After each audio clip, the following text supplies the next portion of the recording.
Iniciando agora o 9º encontro do Clube do Livro. E nesse 9º encontro, a gente está aqui com o capítulo 17, Autocompaixão e Vergonha, e o capítulo 18, Autocompaixão nos Relacionamentos.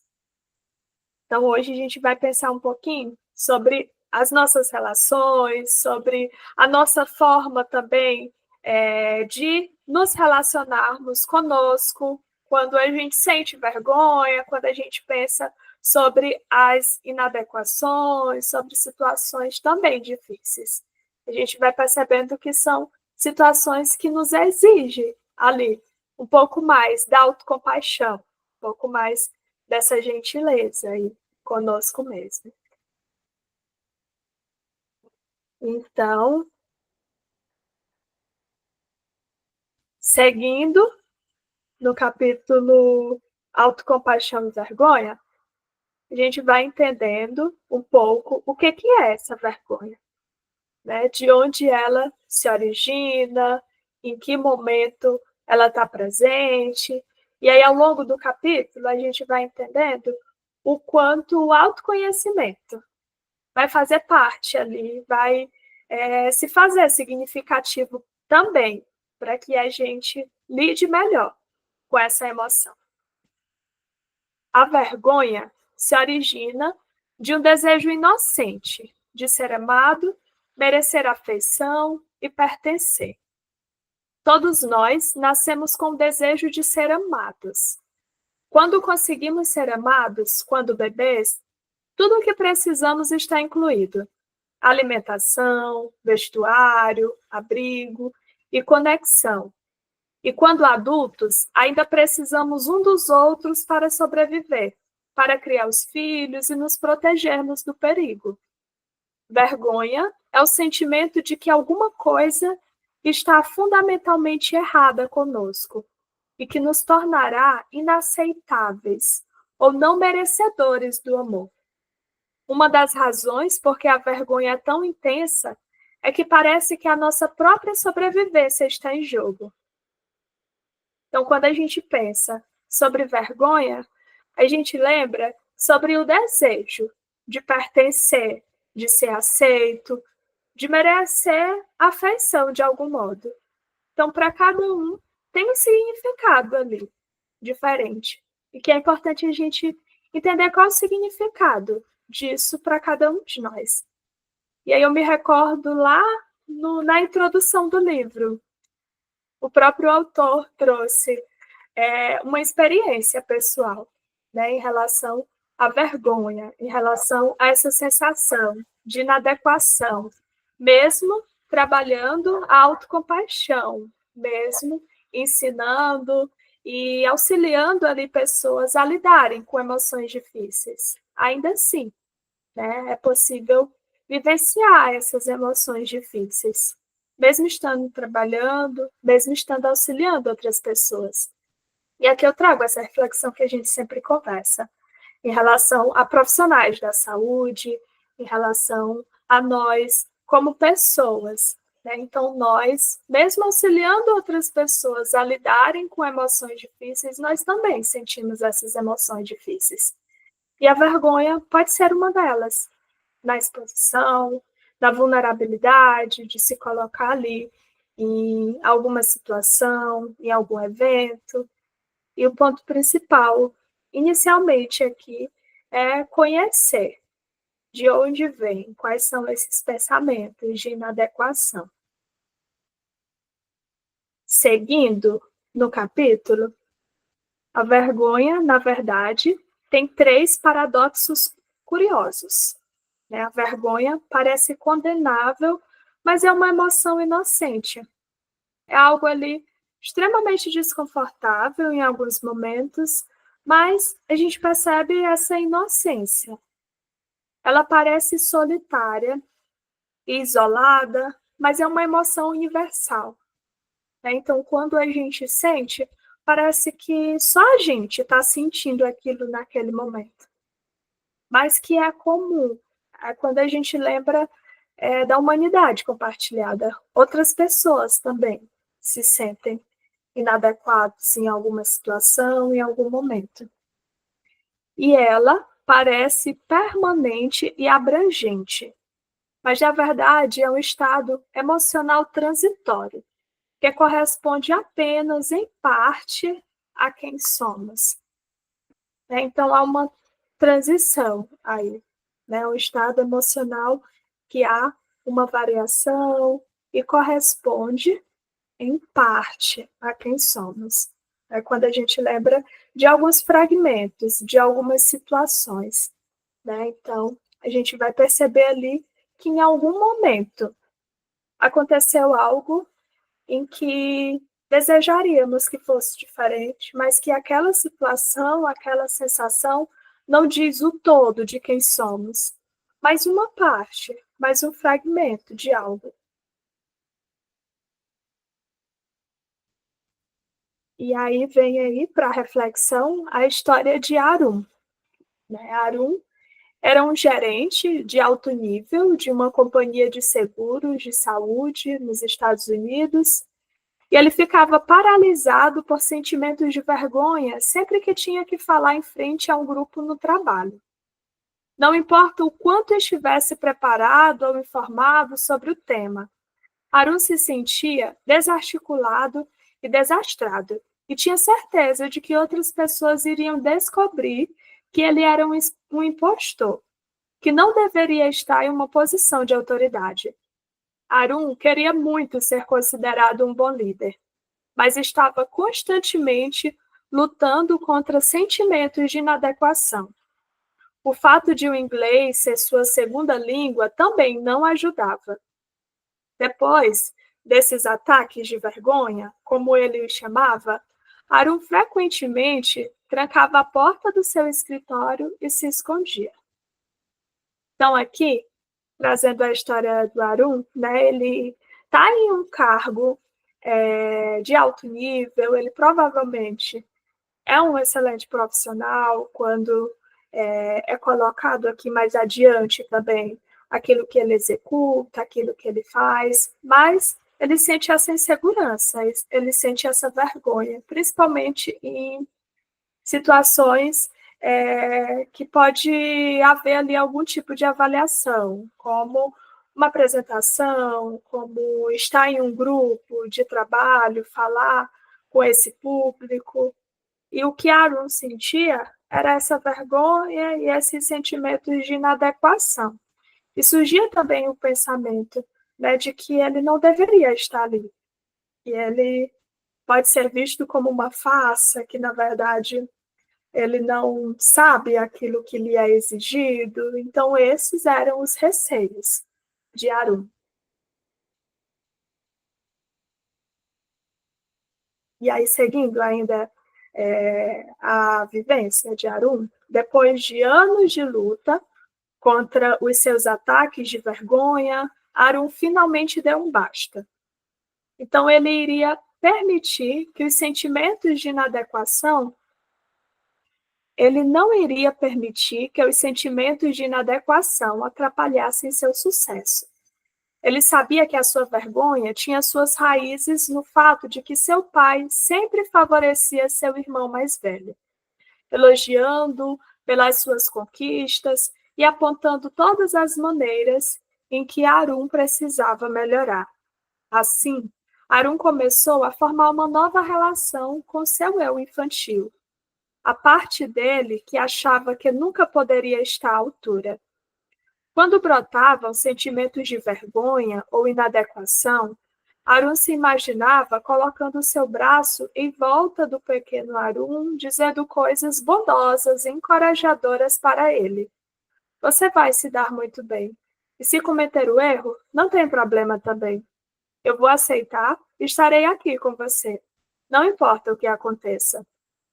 Arum também colocou uma fotografia sua, naquela idade, sobre a escrivania de casa e falava com ela, da forma que gostaria que seu pai tivesse falado com ele.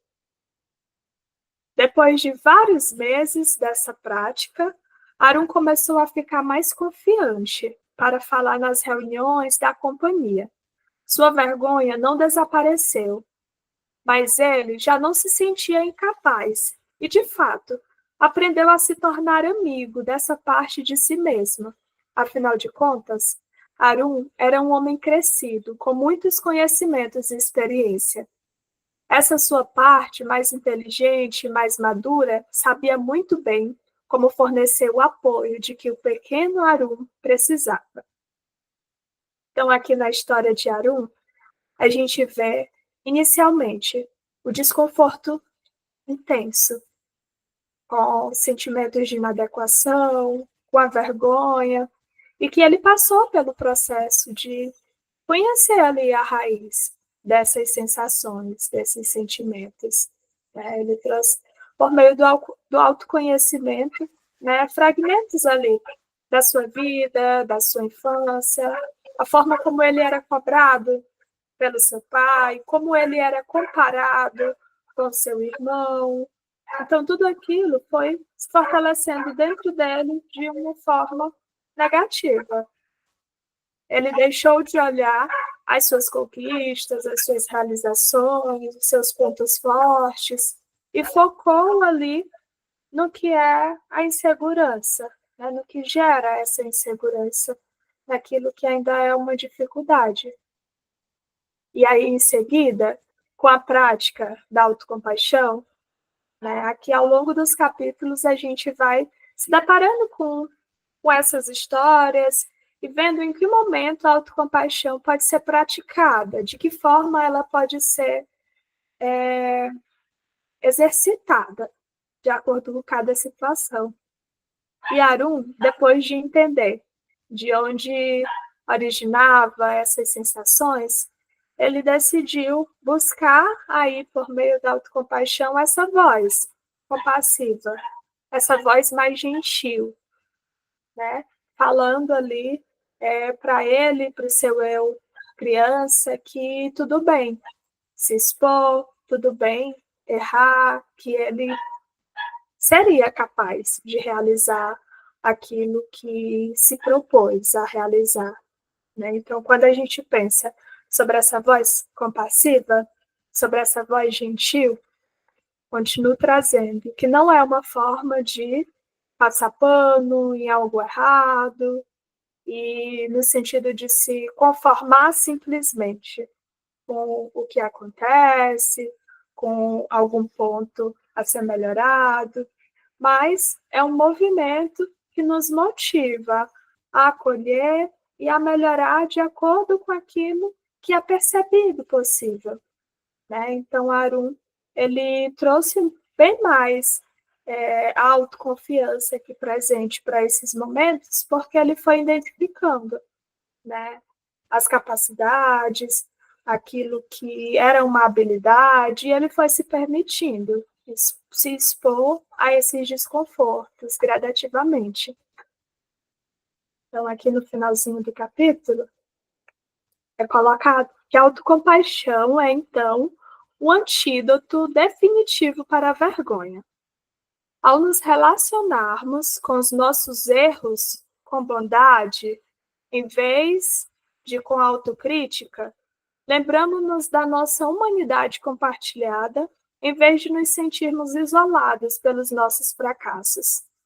E tendo consciência das nossas emoções negativas, em vez de nos identificarmos com elas. A autocompaixão destrói diretamente o edifício da vergonha. E acolhendo toda a nossa experiência, inclusive a experiência da vergonha, na presença amorosa, conectada, nos tornamos inteiros novamente. Ou seja, né, quando é colocado essa lembrança em relação à humanidade compartilhada, em vez de nos sentirmos isolados pelos nossos fracassos, a gente lembra a ideia de que todos nós passamos por situações e é possível e é natural essa sensação de fracasso, de inadequação, e que, tendo consciência das nossas emoções negativas naquele momento, a gente consegue esclarecer e tornar bem mais real aquilo que ocorre. Como, por exemplo, ter consciência de uma emoção negativa é nomear ali. Eu me sinto triste, eu me sinto mal, eu me sinto envergonhada, eu me sinto desconfortável, inadequada. É uma sensação, né? É positivo. Exatamente. A Silvia comentou aqui que faz parte da nossa vida. Sim. E que eu achei bem interessante essa parte aqui, né, sobre ter consciência das nossas emoções negativas. Saber o que está sentindo no momento. Né? Então, eu me sinto inadequada, ao invés de nos identificarmos com essa inadequação. Né? Ao invés de pensar, eu sou inadequada. Então, percebe aí a diferença? Não é que eu sou inadequada, mas é que nesse momento eu estou me sentindo inadequada. E tudo bem, né? Tudo bem é uma reação emocional natural, que está fazendo parte, né? Então, quando a gente entende aí, e a gente traz, sobretudo, esses fragmentos da nossa vida, né? Então, eu me sinto mal, eu me sinto triste, não quer dizer, né, que eu sou mal, que eu sou triste, que eu sou solitária, mas que naquele momento você está se sentindo solitária. Né? Então parece simples quando a gente traz só essa mudança aí do eu me sinto e o eu sou, mas na prática é uma diferença muito grande. Né? E é esse finalzinho aqui que eu quero que vocês levem. Né, que vocês pensem aí e observem todos os momentos em que você se sentir envergonhada, se sentir inadequada, você fazer essa prática aqui de perceber de que forma você pensa sobre essa inadequação, sobre essa vergonha, se você consegue ter consciência de que é uma emoção, de que é uma sensação daquele momento, ou se você traz de modo generalizado, né? Ou se você traz essa identificação total, como eu sou inadequada. E aí a gente faz aquele exercício, né? Será? Aquele exercício de evidências. Será que, de fato, eu sou inadequada? O que que diz de modo contrário sobre mim em relação a essa inadequação? Né? Por que que eu não sou inadequada? Em outros contextos, como que eu me sinto? Em um contexto mais seguro, em um contexto mais confortável. E aí a gente vai resgatando, né, aquele outro lado ali nosso, que também é importante, que também é necessário ser resgatado. E aí, quando essas sensações, ela é tida como uma generalização daquilo que nós somos, a gente vai se deparar com essas crenças, né, de que eu sou medíocre, não mereço ser amada, eu sou indefeso, eu sou inadequado, eu sou um fracasso. São crenças que, trazendo aqui algumas pesquisas, né, é muito comum que exista esses pensamentos em várias situações. Então, a gente lembra, mais uma vez, da humanidade compartilhada. Quando a gente se sente inadequada, a gente imagina que outras pessoas também se sentem inadequadas, mas não significa que elas são, em todos os contextos. Né? E é um lugar aí de se perceber, de entender a situação, entender aquilo que naquele momento está acontecendo e aquilo que pode ser um movimento para mudar quando sentir necessidade e para acolher em todas as situações.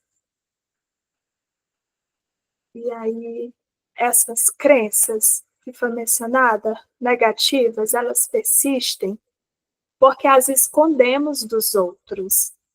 Ela é mantida em silêncio, né? Então é aquela sensação, aquele medo, aquele receio, que fica ali em silêncio. A gente fica ali caladinha, né? Sentindo desconforto, mas que a gente esconde de outras pessoas e às vezes até de nós mesmos. Por quê? Porque a gente tem receio de ser rejeitado, se esses aspectos se tornarem conhecidos, né? Então aqui entra muito da vulnerabilidade, né? É o receio de não ser aceito, é o receio de ser rejeitado, de não pertencer, é o receio e ao mesmo tempo o desejo de pertencer, de ser aceito, de ser acolhido. É interessante a gente pensar sobre isso. Pensar aí se tem algum receio, quais são os medos, quais são as sensações, quando você pensa em um momento, né, em uma situação que foi difícil expor uma vulnerabilidade.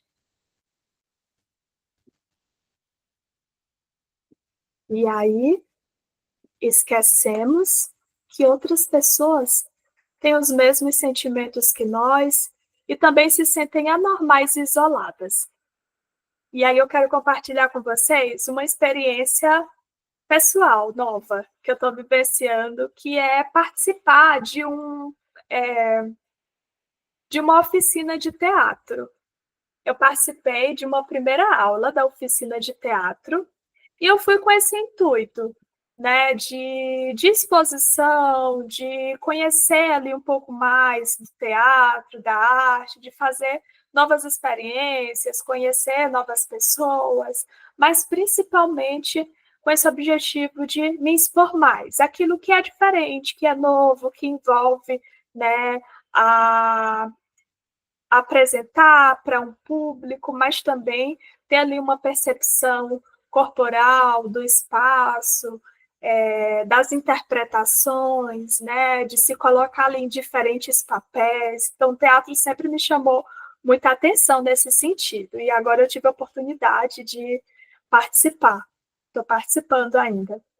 E no primeiro encontro, na primeira aula, o que eu encontrei foi várias pessoas com objetivos, com sentimentos parecidos que os meus. Né? Então, tinha lá várias pessoas também com esse desejo, né, de desenvolver habilidades, de se perceber mais também, e ao mesmo tempo, conversando um pouco mais com essas pessoas, a gente foi identificando ali que elas também possuíam receios, né, de repente ter que apresentar algo ali para um público, e para cada um tem um significado diferente, né, mas que em geral, na maioria, é um receio de mostrar alguma inadequação, né, de mostrar isso que é silenciado, de mostrar o nosso modo espontâneo de ser, de mostrar nós como somos, com receio de não ser aceito, de ser julgado, de ser rejeitado. Então é interessante a gente pensar sobre esses nossos lados, né? Sobre algumas dificuldades, mas principalmente sobre a coragem de expor e perceber ali que outras pessoas também têm inseguranças. Algumas têm mais facilidades, né? Outras têm mais dificuldade. E aí a gente vai entendendo que cada um tem ali o seu jeito, tem ali a sua postura, tem as suas habilidades, né? Então, uma experiência que está sendo bem legal. Conhecer outras pessoas e também ter essa oportunidade, né? De me perceber mais. E esse capítulo, falando sobre a vergonha, né, me chama sempre atenção e me lembra o início aqui do nosso grupo, né? O início quando a gente iniciou pelas lives, quando eu entrava E conhecendo ainda as ferramentas do Instagram, né, em muitos momentos que eu me senti inadequada, que eu me senti envergonhada, com receio do que iria surgir ali. Né? E foi um momento de muita vulnerabilidade, mas que me veio esse desejo de fazer a experiência, né? De compartilhar mais ali de quem eu sou de verdade. E foi muito gostoso ver que outras pessoas se identificaram muito com aquilo que eu compartilhei, né, com aquilo que era uma vulnerabilidade para mim. E foi a partir disso que surgiu o grupo, né? Foi a partir disso que surgiu interesses em comum, que surgiu identificações, né? Então, um ponto para a gente nos encorajarmos a expor, a compartilhar mais aquilo que a gente pensa, aquilo que a gente é, porque pode haver pessoas que se identifiquem, pode haver pessoas que se sintam mais confortável, mais segura ainda para se expor, ainda mais e para ter experiências boas também nesse caminho. Então é isso. E ainda tem alguns exercícios no capítulo. Vocês têm acesso a todos esses exercícios. Bem legal reservar um momento aí para ler o exercício, para praticar, para se autoconhecer.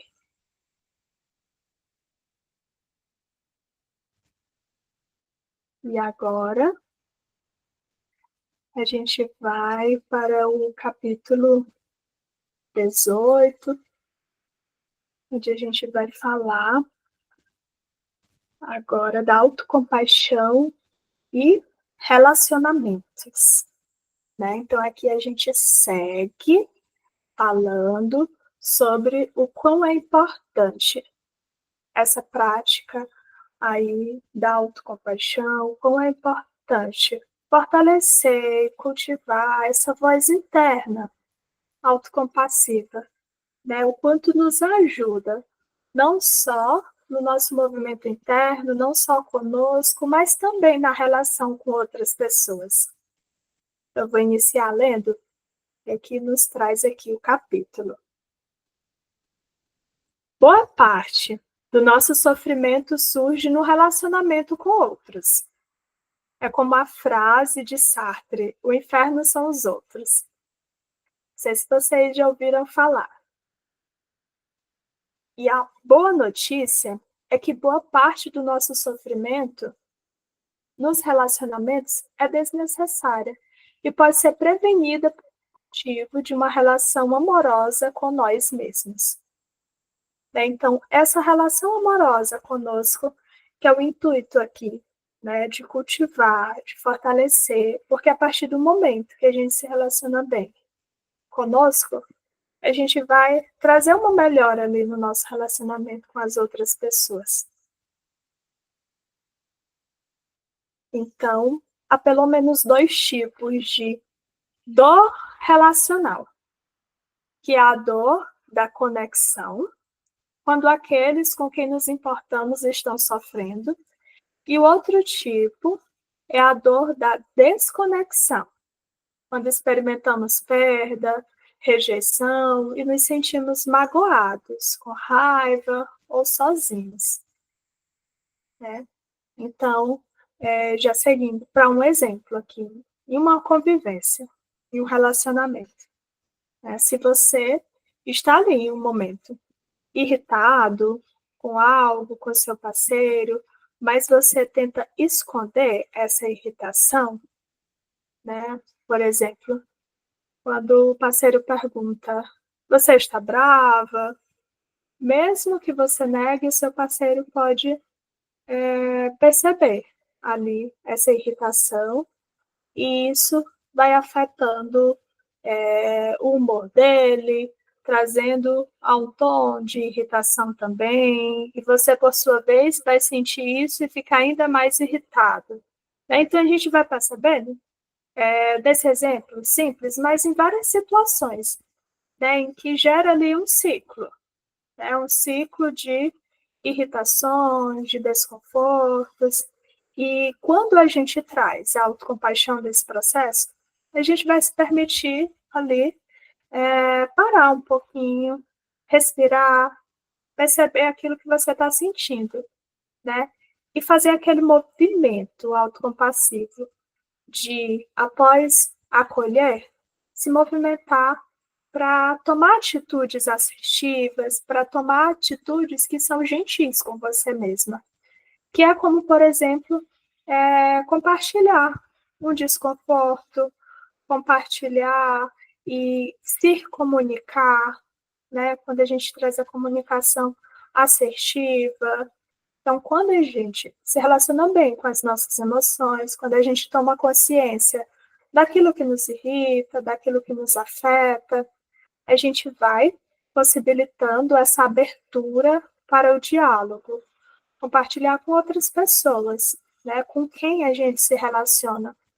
E tendo essa maior abertura, é muito mais provável, né, que o outro também traga essa postura, né? Então é como se cada movimento de autocompaixão, na convivência com outras pessoas, também facilitasse, né, ali o processo para que a outra pessoa também perceba algo desse movimento de modo positivo, né? E também embarque aí nesse processo de compartilhar, de se comunicar de modo mais fluido, com uma leveza maior, né? Então, nessas relações sociais, aí de modo geral, pode haver um espiral descendente de emoções negativas, né? Foi o ciclo aí que a gente viu, estando irritado, e o outro fica irritado, e não há comunicação, né? Então, quando uma pessoa tem uma atitude negativa, a outra pessoa se torna ainda mais negativa, e assim por diante.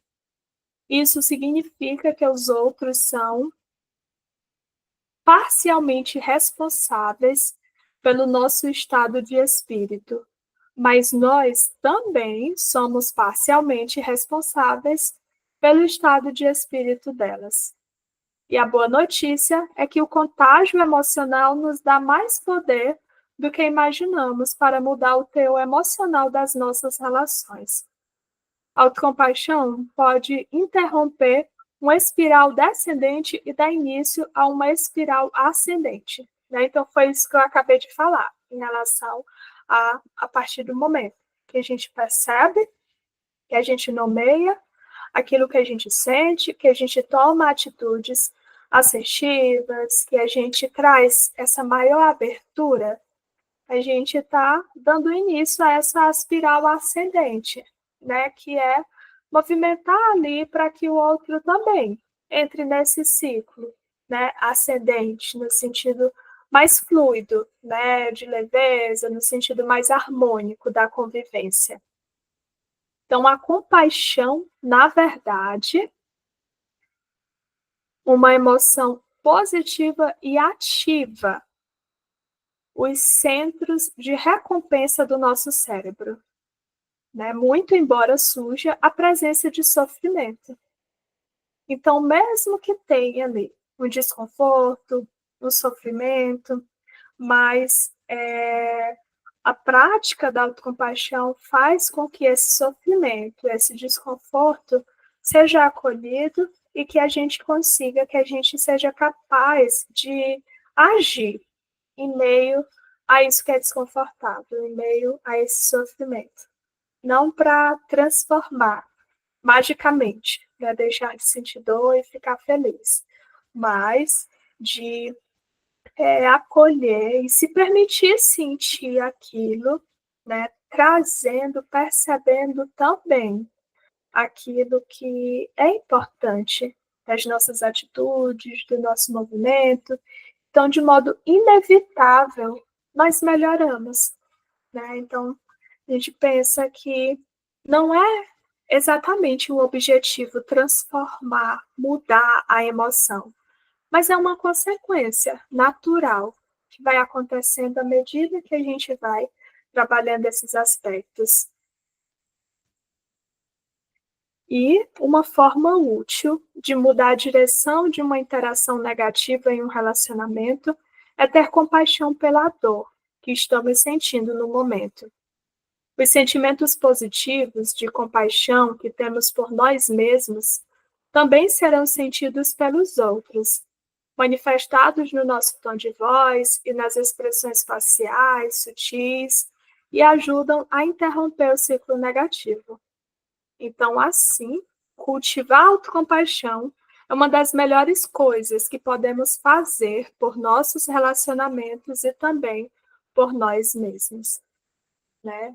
Então, além de tudo, a gente também traz pesquisas, evidências, experimentos de que pessoas que praticam autocompaixão têm relacionamentos mais felizes, mais saudáveis, satisfatórios, né? Porque parte dessa relação consigo mesma, antes de tudo, né? Então, como o próprio livro, a própria temática do livro, né? É um guia para construir forças internas e prosperar na arte de ser seu melhor amigo, né? Então, inicialmente, é construir essa boa relação consigo, ser uma boa amiga para si, para então ir percebendo esses movimentos na forma como a gente se relaciona também com outras pessoas.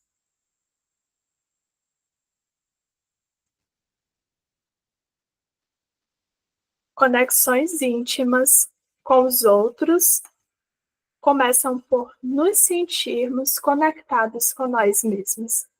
Então, um resumo de tudo que foi colocado aqui, né, sobre essa conexão, antes de tudo, com a gente, para então haver ali uma conexão, uma compatibilidade com o outro, né? Então, a proposta continua sendo essa, né? Em cada exercício e percebendo esses movimentos e percebendo aquilo que vai fazendo sentido para a gente, aquilo que está sendo importante, permanecer fortalecendo e percebendo, mais ainda, aquilo que é sentido e aquilo que é tido como um desconforto.